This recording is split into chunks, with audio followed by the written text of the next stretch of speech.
नमस्कार, मैं सूर्यवंशी मोहन सिंह। स्वागत है आपका ब्रेकिंग प्लस न्यूज में। उत्तर विधानसभा चुनाव में महज एक साल का वक्त बचा है। ऐसे में सूबे की सियासी सरगर्मी बढ़ती जा रही है।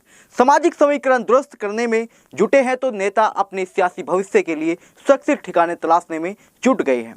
ऐसे में आयाराम और गयाराम का एक दौर भी तेजी से शुरू हो गया है। सूबे में योगी आदित्यनाथ के नेतृत्व में बीजेपी सत्तासीन है, लेकिन दल बदल करने वाले नेताओं का राजनीतिक ठिकाना और पहली पसंद समाजवादी पार्टी बनती जा रही है। 2019 में लोकसभा के चुनाव के बाद से करीब 2 दर्जन से ज्यादा बसपा नेताओं ने पार्टी को अलविदा कहकर सपा का दामन थामा, तो करीब 1 दर्जन से ज्यादा बड़े नेता कांग्रेस को हाथ पकड़कर अखिलेश यादव का साइकिल पर सवार हो चुके हैं। ऐसे में सवाल उठता है कि आखिर क्या वजह है कि यूपी में बसपा प्रमुख मायावती और कांग्रेस महासचिव प्रियंका गांधी के मुकाबले सपा प्रमुख अखिलेश यादव पर गैर बीजेपी नेता ज्यादा भरोसा दिखा रहे हैं। सपा में शामिल हुए ये नेता जो पूर्व मंत्री आर.के. चौधरी ने शुक्रवार को कांग्रेस छोड़कर एक बार फिर सपा में वापसी की है।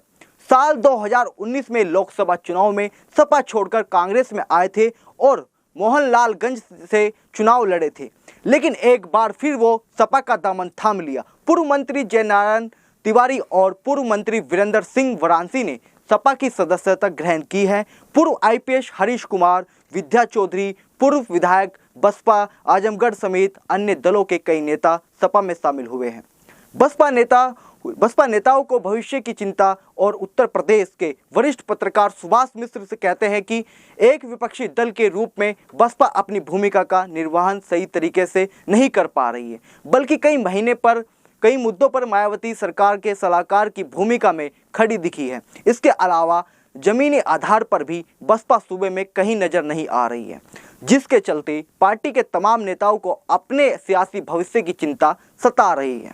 कांग्रेस के साथ दिक्कत यह है कि वो 30 साल से सत्ता से बाहर है, जिसके चलते ना तो पार्टी के पास जनाधार बचा है और ना ही जमीनी स्तर पर मजबूत संगठन है। वहीं प्रियंका गांधी सूबे में अपनी सक्रियता को लगातार बरकरार नहीं रख पा रही है, जिसके कांग्रेस के नेताओं को जीत का विश्वास नहीं हो पा रहा है।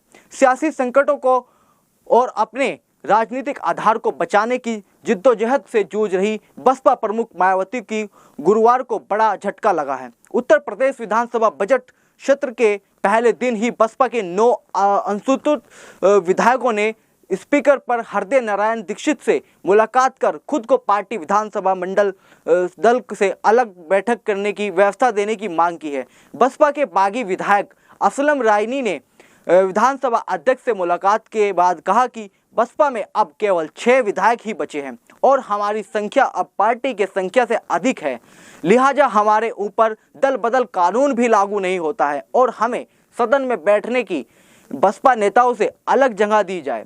वहीं कांग्रेस के 2 विधायक अदिति सिंह और राकेश प्रताप सिंह पहले से ही बागी रुख अपनाए हुए हैं। उत्तर प्रदेश की सियासत में कांग्रेस 3 दशक से सत्ता का वनवास झेल रही है, तो बसपा का 2012 के बाद से ग्राफ नीचे गिरता जा रहा है।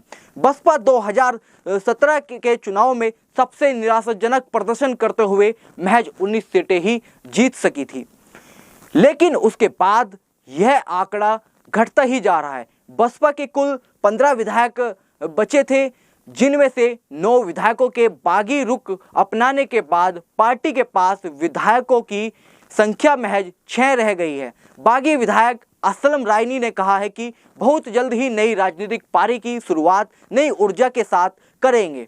बसपा विधायक की संख्या लगातार घट रही है। माना जा रहा है कि बसपा के 9 असंतुष्ट विधायकों में से 7 विधायक सपा का दामन थाम सकते हैं और 2 विधायक बीजेपी के साथ खड़े हैं। राज्यसभा चुनाव के दौरान असलम रायनी, असलम अली, मजतुबा सिद्दीकी, हकीम लाल बिंद, हरगोविंद भार्गव, सुषमा पटेल और वंदना सिंह ने अखिलेश यादव से मुलाकात की थी, जिसके बाद इन सभी नेताओं के सपा में शामिल होने की चर्चाएं थी। इसी के बाद मायावती ने इन 7 विधायकों को निष्कासित कर दिया था और सभी की सदस्यता रद्द करने की स्पीकर को पत्र भी लिखा था। इसके अलावा उन्होंने अनिल सिंह और रामवीर उपाध्याय को पहले ही बीजेपी के साथ जाने के लिए निष्कासित कर चुकी है। वहीं लोकसभा चुनाव के बाद से करीब 2 दर्जन से ज्यादा बसपा नेताओं ने पार्टी को अलविदा कहकर सपा का दामन थाम लिया है। इसमें ऐसे भी नेता शामिल हैं जिन्होंने बसपा को खड़ा करने में अहम भूमिका अदा की थी। बीएसपी के पूर्व प्रदेश अध्यक्ष दयाराम पाल और ऑर्डिनेटर रहे मिठाई लाल, पूर्व मंत्री भूरेलाल, इंद्रजीत सरोज, कमलकांत गौतम, बसपा के पूर्व सांसद त्रिभुवन दत्त, पूर्व विधायक आसिफ खान, बबलू जैसे नेताओं ने मायावती का साथ छोड़कर सपा की सदस्यता ग्रहण कर चुके हैं। बसपा की तरह कांग्रेस नेताओं का भी अपनी पार्टी से मोहभंग हुआ है। पूर्व केंद्रीय मंत्री व बदायूं से पूर्व सांसद सलीम शेरवानी, उन्नाव की पूर्व सांसद अनु टंडन, मिर्जापुर के पूर्व सांसद बोल कुमार पटेल, सीतापुर की पूर्व सांसद कैंसर जहां, अलीगढ़ के पूर्व सांसद विजेंद्र सिंह, पूर्व मंत्री चौधरी लियाकत व पूर्व विधायक राम सिंह पटेल, पूर्व विधायक यासीन अंसारी, अंकित परिहार और सोनभद्र के रमेश शाही जैसे नेताओं ने कांग्रेस छोड़कर सपा का दामन थाम लिया है। इन सारे नेताओं को अखिलेश ने खुद उन्हें पार्टी में शामिल कराया है। बीजेपी का विकल्प सपा समाजवादी पार्टी के पूर्व मंत्री और प्रवक्ता अताउंदर रहमान ने कहते हैं कि उत्तर प्रदेश की सियासी तस्वीर साफ है कि बीजेपी का विकल्प सिर्फ सपा है। यही वजह है कि कांग्रेस ही नहीं बल्कि बसपा के भी बड़े नेता सपा में शामिल हो रहे हैं। 2022 की सीधी लड़ाई योगी बनाम अखिलेश की होगी। मायावती बीजेपी की बी टीम बन चुकी है। ऐसे में सपा ही यूपी के लिए मजबूत विकल्प है और सूबे के लोग अखिलेश यादव के विकास कार्यों को देख चुके हैं। हालांकि कांग्रेस का कहना है कि यूपी में विपक्ष की भूमिका सपा नहीं बल्कि कांग्रेस निभा रही है। वरिष्ठ पत्रकार सुबेश मिश्रा कहते हैं कि फिलहाल यूपी में बीजेपी का विकल्प के रूप में सपा अपने आप को स्थापित करने में काफी हद तक कामयाब है। इसके पीछे एक वजह यह भी है कि सपा के पास एक अपना वोट बैंक है जो पूरी मजबूती के साथ, इसके अलावा अखिलेश ने मायावती की तरह से सरकार के समर्थन में नहीं खड़े रहे बल्कि विपक्ष के नेताओं के तौर पर तमाम मुद्दों पर आलोचना करते नजर आए हैं। इसके अलावा मुस्लिम समुदाय के बीच भी अखिलेश की लोकप्रियता में कोई कमी नहीं दिख रही है। दल बदल करने वाले ज्यादा नेता एंटी बीजेपी विचारधारा के हैं। वहीं वरिष्ठ पत्रकार सिद्धार्थ कलहंसन कहते हैं कि यूपी में बसपा और कांग्रेस छोड़ने वाले नेताओं में बड़ी तादाद एंटी बीजेपी विचारधारा वाले नेताओं की है। इसमें दलित और मुस्लिम की संख्या है जिनका बीजेपी में जाने का कोई औचित्य नहीं दिख रहा है। ऐसे में उनके पास सूबे में सिर्फ सपा ही एक विकल्प दिखती है। इसके पीछे एक बड़ी वजह यह भी है कि सपा के साथ 10% यादव है और 20% मुस्लिम वोट है। यह 30% वोट यूपी की सियासत में काफ़ी अहम माना जाता है जो दल बदल करने वाले नेताओं को आकर्षित कर रहा है।